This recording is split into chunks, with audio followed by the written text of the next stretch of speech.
लिहाज साहब जरा ये फरमाइएगा आप कि मैंने आपसे ही सुना, आपने मुझे बताया कि केपीके के अंदर बहुत सारे इलाकों में, खासतौर पर बन्नू, डेरा इस्माइल खान और इस तरफ के इलाकों के अंदर असर के बाद थानों में कोई नहीं होता, पुलिस थाने बंद करके चले जाती है। मैंने वीडियो भी आपकी कुछ देर पहले देखी, उसमें भी आप यही बात बता रहे हैं। दूसरी जानिब जो है वो अली अमीन गंडापुर साहब हमें बताते हैं कि जी पुलिस ऑपरेशन करेगी, बड़ा मौसर ऑपरेशन करेगी। बन्नू में वो खिताब कर रहे थे, मौला जट टाइप खिताब महसूस हुआ, लेकिन राना साहब कहते हैं कि ऐसा नहीं था, बड़ा पॉजिटिव खिताब था, हम भी इसको तस्लीम करते हैं। निजामी साहब भी ऐसे ही कहते हैं। आप क्या कहते हैं जनाब?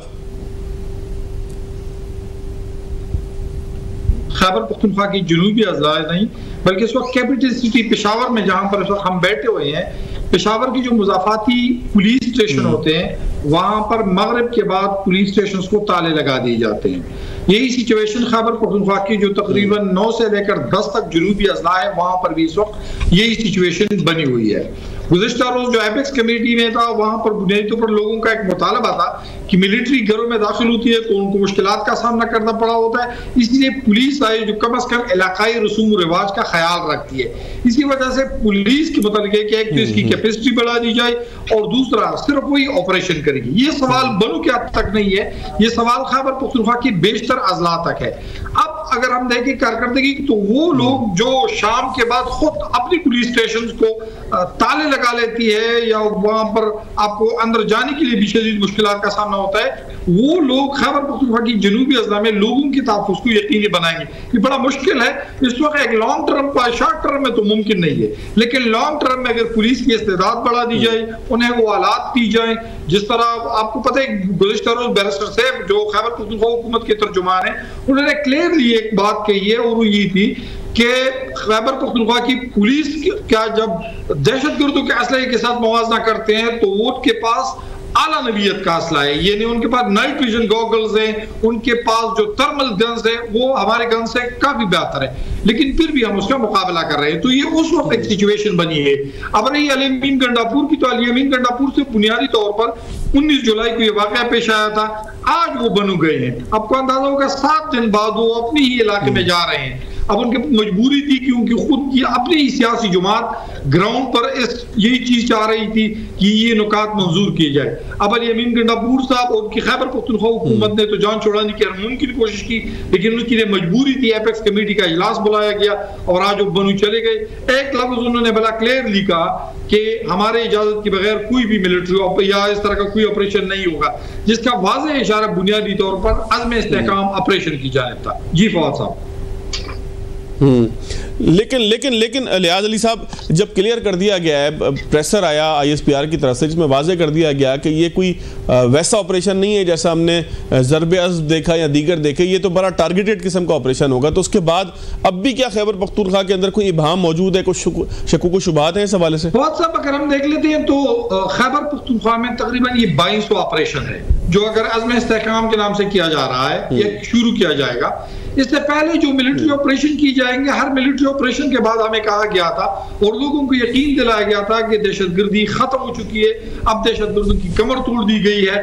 हजारों मकानात मिसमार की जाती थी, मार्केटों को तबाह किया जाता, लेकिन बाद में वो दहशतगर्द दोबारा आ जाते थे और ये सब कुछ आपके सामने हो रहा है। ये इस तरह की नहीं है कि कोई काउंटर नैरेटिव है, लेकिन इसी वजह से लोग जो है अब डर रहे हैं कि अब मजीद मिलिट्री ऑपरेशन के लिए तैयार नहीं है। पहले वाले जो मिलिट्री ऑपरेशन थे उनका ऑडिट किया जाए, उनमें जो कामयाबियां क्यों नहीं मिली वो गलतियां दोबारा ना दोहराई जाए। अब अगर हम काउंटर नैरेटिव यहां पर बनाते और कहते हैं कि अगर मिलिट्री ऑपरेशन नहीं किया जाता तो आपके पास नैरेटिव क्या है, तो सबसे बुनियादी सवाल ये है कि इस वक्त आर्मी जो है वो सरहदात पर मौजूद है, इसके अलावा हमारी जो इंतजामिया वो भी मौजूद है, तो वहां से इन्फिल्ट्रेशन को रोके और यहाँ पर इसके अलावा एक काउंटर स्ट्रेटेजी बनाए कि इन दहशतगर्दों का खात्मा हो सके। एक और सवाल फवाद साहब जो है वो गुड और बैड तालिबान का है। हमारे यहाँ बदकिस्मती से ये तासुर कायम रह चुका है अवाम के दरमियान कि गुड और बैड तालिबान हमेशा से रहे हैं। किसी जमाने में अफगान तालिबान भी हमारे लिए बड़े गुड तालिबान हुआ करते थे, लेकिन आजकल वो बैड तालिबान है। इसी वजह से कि जमाने में और भी हाफिज गुल बहादुर साहब भी हमारे गुड तालिबान थे, अभी वो बैड तालिबान है। तो ये तस्वुर है जो बना हुआ है, इसका खात्मा होना चाहिए। ठीक हो गया। लिहाज अली साहब मेरे साथ ही रहिएगा। राना साहब, ये तबसरा फरमाइएगा कि मिलिट्री ऑपरेशन के बाद दोबारा दहशतगर्द आ जाते हैं। सर, ये जो एक जुमला है, इसमें एक जिम्मेदार का तयन होना भी ज़रूरी है कि दोबारा दहशतगर्दों के आने से कौन रोकेगा? क्या मिलिट्री मौजूद रहेगी उन इलाकों के अंदर? क्या आइंदा दहशतगर्द ना आए, या मिलिट्री ऑपरेशन करके चली जाएगी? ये एक जनरल आपको क्या फॉर्मूला समझ में आता है? लिहाज अली साहब ने बड़े अच्छे अंदाज से पूरा मंजर सामने रख दिया। अब मैं बात करता हूं कि मैं क्यों कह रहा था कि अली अमीन गंडापुर साहब को मौका मिलना चाहिए। मुझे बताएं कि ऑपरेशन ज़र्ब अदब और रद्दुल फसाद के वक्त सूबाई हुकूमतें फौज की थी, ANP की थी या PTI की थी?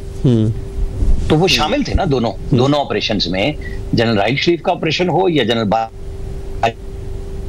ऑपरेशन हो, दोनों में PTI की गवर्नमेंट बाज़ाब्ता तौर पे शामिल थी और वो काम कर रही थी यहीं पे, आज भी काम कर रही है। आज तो फौज ने कहा है कि ये प्रॉपर, जिसको कायनात के ऑपरेशन कहते हैं, वो नहीं है, कि फौज ने नहीं आना। ये एक, आप समझे, बयानिए का ऑपरेशन है, एक मौसर आवाज बनाने का है। तो ठीक है, उसके अंदर अगर अली अमीन गंडापुर साहब समझते हैं कि वो बहुत तेजी के साथ इस काम को कर सकते हैं और ये काम इतने अच्छे अंदाज से हो सकता है कि पुलिस को वो फौरन मगरिब क्या 24 घंटे राउंड दी क्लॉक करेंगे, तो ये तो सवाल, अब मैंने सबसे पहले यही बात की थी कि ये मीडिया देखेगा और मीडिया बताएगा कि आपको कैसे काम करना है। तो लिहाज अली साहब ने भी बता दिया कि आज इस वक्त तक ये गपशप है। तो आज गपशप को अमली जामा पहनाने के लिए अली अमीन गंडापुर साहब के पास आज से टिक शुरू है। वैसे तो 11 साल से इन्हीं के पास है ना, PTI की गवर्नमेंट है, ये वजीर रहे हैं उसके अंदर, ये विफाक में वजीर रहे हैं, सूबे में वजीर रहे हैं, कोई बाहर नहीं रहे उनसे, इनके भाई भी वजीर रहे हैं। तो इनकी जिम्मेदारियां और खास तौर पर इनका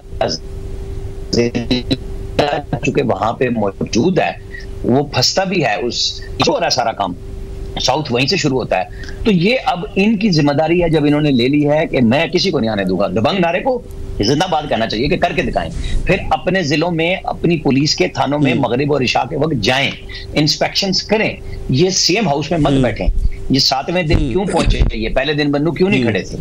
ये अब इन्होंने ओन किया है एपेक्स कमेटी के बाद, क्या आप कुछ नहीं हम करेंगे, आप ऑर्डर एरिया करें। बिल्कुल ठीक बात है, और होता है और होता रहेगा कि भाई जब आप कहते हैं कि हमने खत्म कर दी तो कैसे आए, तो उस खत्म करने में भी फिर इमरान खान साहब वजीर आजम थे और अली अमीन गंडापुर के विफाकी वजीर थे। जब ये तय हुआ कि तालिबान को, जो TTP वाले हैं, उनको पाकिस्तान लाके बसाया जाएगा और वो ठीक बिहेव करेंगे, और जब वो आए तो हमारे DSP के साथ क्या किया था उन्होंने सवात में, आपने और हमने वो वीडियो देख ली थी। तो फिर ये हुआ ना कि ये आपकी सोच का गलत था और आपको ये काम नहीं करना चाहिए था।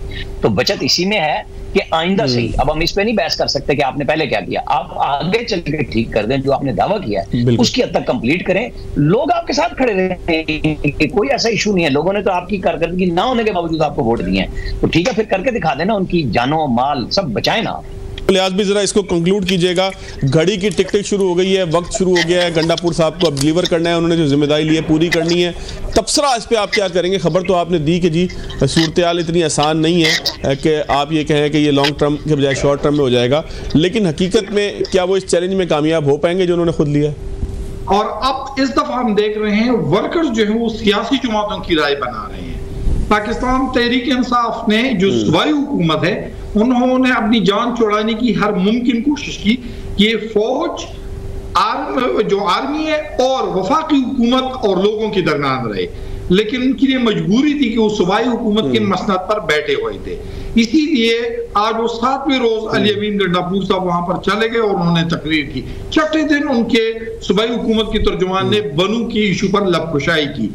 ये वो इशू है कि जिससे पाकिस्तान तहरीक इंसाफ ने हर मुमकिन तौर पर जान छुड़ाने की कोशिश की, लेकिन इस वक्त ये चीज पाकिस्तान तहरीक इंसाफ के गले पड़ चुकी है।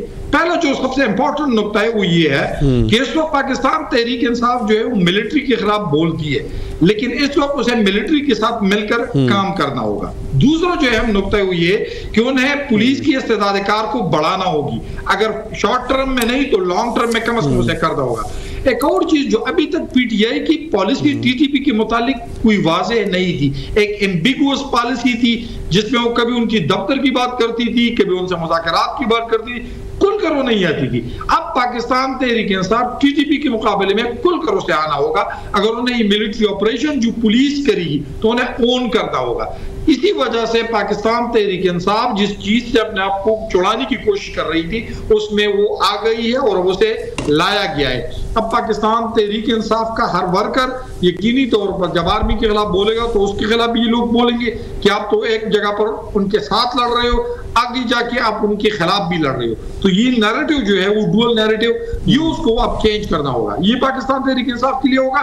दूसरी बात यह है कि इस वक्त खैबर पख्तूनख्वा में सिर्फ मैं अगर आपको जुलाई तक के आदाद शुमार दे दूं तो सिर्फ जुलाई तक के आदाद शुमार के मुताबिक खैबर पख्तूनख्वा में 70 से ज्यादा पुलिस एहलकार जो है वो टारगेट किलिंग में मारे जा चुके हैं। और आपके लिए हैरान कर बात ये कि इन 70 से ज्यादा एहलकारों में से तकरीबन 49 से ज्यादा एहलकार खैबर पख्तूनख्वा की जनूबी अजला में मारे गए हैं। तो ये आप अंदाजा लगा सकते हैं कि इस वक्त खैबर पख्तूनख्वा की जनूबी अजला की पोजीशन क्या है।